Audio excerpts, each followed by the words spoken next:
Welcome back, everybody. Jake from Ohio State.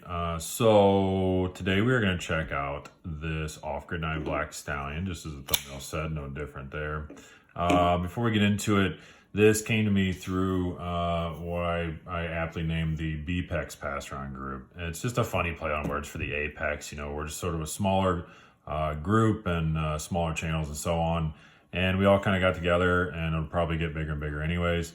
But we got together to sort of pass around a few knives. That's this one specifically came from Ezekiel and his dad, and Mama too, over at the Shredder Knife Reviews. So they're doing some really fantastic things there. I'm going to link them down below. They gave me 3 knives to check out. So I'm going to link them in all of them.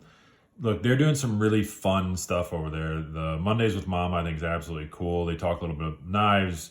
Obviously get Mama involved, and they do community updates, and I think that is so cool that they just reach out to our knife community and talk with people, and then just kind of put the information up there for us. So I think that's very, very interesting. Little dude Ezekiel, I think, is super cool that he's into knives and starting this and creating this channel as well. They all do a fantastic job. So this one's from them, so I appreciate that, guys. So the off-grid knives, black Stallion. Look, I'm going to talk about this first. And this, I know the box specifically has nothing to do with the knife itself, but what it does have to do with is the company. And to me, that this just says the company is very, very proud of what they have created, and therefore created this very nice box with the logo on it, sturdy cardboard. The inside's cut out perfectly for it with foam. And then they put, the different monikers on everything. I just think it's really, really cool. So it's just a quick mention to Off-Grid for doing that. Getting into the knife, as you can already see, and probably already know, this has made quite a splash. This is just a nice, big, beefy work knife. Coming in at just about 8 inches overall, so 4.5 handle, 3.5 blade. And yep, 6.6 ounces overall as well. So it's a big boy. There is no doubt that this is not, a dress knife. This is not something I'm going to wear, or use during the week. As you guys know, I wear dress pants for my job, and this absolutely just sort of weights it down. But they're not trying to pass it off as that, and I think that's what's cool. So the blade steel D2, I think it says it right there. Yeah, it does. D2, G10, this very nice texturing on the G10, like sort of in a large golf ball pattern. Makes for some really, really great grip, which I appreciate. It's in your hand. It's just something that really locks in there. So I think it's a good texturing on it. It's not over aggressive. It doesn't, hurt your fingers or anything like that. We've had some G10 we know of where it's so aggressive it's almost sharp, but it's not like that. But it's enough. You can really index the knife however you're holding it, and it just helps out for it. So even in the Stabby McStabberson hand grab, hold, whatever you want to call that.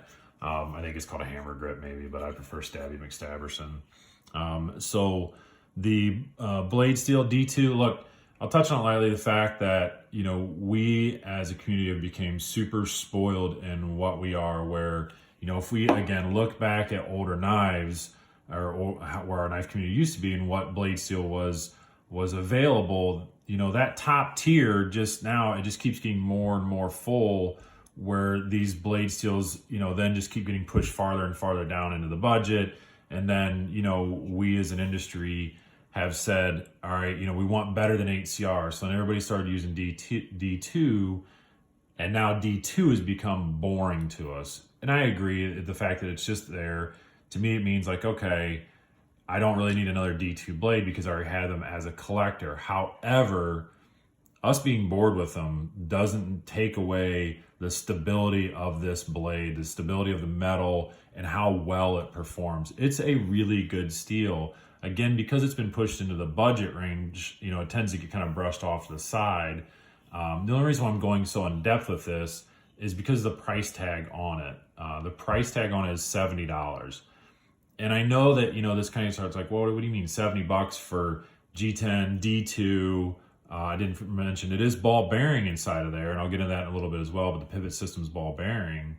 But D2 steel is not a bad steel, and a number of years ago, it was actually considered one of the higher steels, not premium, I'm not saying that, but it was at least up a notch into the more high-end, I guess, range, where now, again, because we have so many more premium steels that keep getting created, it just keeps getting bumped down. So it's not that there's anything wrong with it, you know, but we kind of look at it like, well, D2 steel, G10, well, that's more of a $50-ish knife. But I don't have a problem with this, and because they've done such an amazing construction with everything else on this knife, I think it's perfectly acceptable. You know, it's more on us, I guess, as a knife community that we have just said we're bored with it. But again, you know, I'm not gonna keep going on that. The whole point is it's a really good knife. It's got great steel. It's got great materials. They did do some, even though it's 6 ounces, I mean, imagine if they didn't do any weight relief inside of there. Pick that up. Oh yeah, there you go. You can see that. They did a lot of weight relief inside of there. So, I mean, otherwise this thing would probably be toppling in a good 8 ounces or something like that. Good deep carry pocket clip, not recessed screws. The clip itself is recessed, so that's fine. This is my favorite style of clip where it tapers down like this. I think that makes it to where it goes in and out of your pocket and it's not bulky. You know, for as big of a slab of metal that this thing is, this whole steel slab all together, it's wide, but it's really no thicker than kind of an average knife. This is a Rat 1, and if I can get that in the shot right, you can see it's almost the exact same thickness as just a regular Rat 1. So when it's in your pocket, you know, kind of that, I don't know, ham sandwich feeling where you're sliding your hand in and out of there, or your wallet in and out of there, yeah, it's there. It's on the side of your pocket. You're going to notice it. But because it's not super thick, it's really not really very obtrusive. So I commend them on that they didn't bulk up these liners. You know, if these had been a more contoured liner, this would just be a really, really oversized knife. So that's good. The action on, as you can kind of see, because it's a big heavy blade, you know, it'll just rock it shut. It's ceramic ball bearings inside of there. You know, it's a good blade shape. I really love the blade shapes. Warncliffe, it's so fat, it's almost a sheep's foot, really, but they can list it as a Warncliffe, so I'm fine with going with that. In the hand, terrific.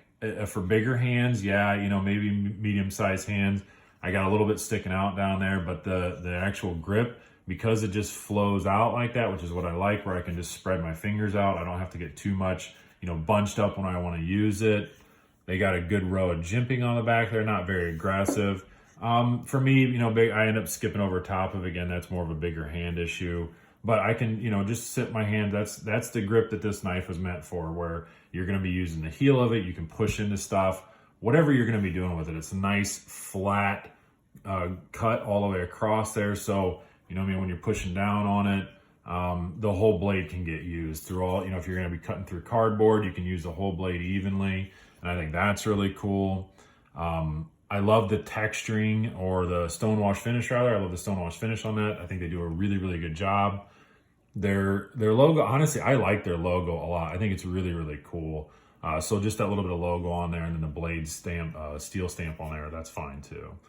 So look, overall, I think this is a great knife. You certainly have to be looking for that you want a work knife. This is not going to double, to me, again, because my job, since I have to wear dress pants, I can't carry this thing during the week. But on the weekend, you know, whatever, cargo pants, just jeans, this is perfect. And I know that I'm going to have a heavy duty knife. You know, the lockup on it is solid. The action, again, I just say I'd touch on a little bit. Ball bearing gives it great action. I know that there's a little bit of I don't want to say controversy, but that's the best word I can come up with. With a work knife and using ball bearings, you know, you can get dirt and grit and everything else inside of there. Well, you know, I don't know. I don't mind taking apart my knives. In fact, I quite enjoy taking apart the knives, cleaning them up and sharpening them. I think it's a fun thing to do. So that's enough about this guy. I think it's a very, very cool knife. Again, in that exact, you know, genre of work knife. That's what you got to be looking for when you want one of these things. So let's put out some comparisons. I already brought the Rat 1 out anyways. I will put it down like this so you can kind of see how much thicker it is. You know, it's just a taller knife overall. Lengthwise though, let's see, where are we at here? Line up those pivots, you know, it's about the same, you know, it's pretty close. So we'll bring that guy out. I happen to just have the cut jack sitting here because that's what was in my pocket. So the cut jack, this is the full-size cut jack. It's about the same as well. It looks pretty good. Newer knife.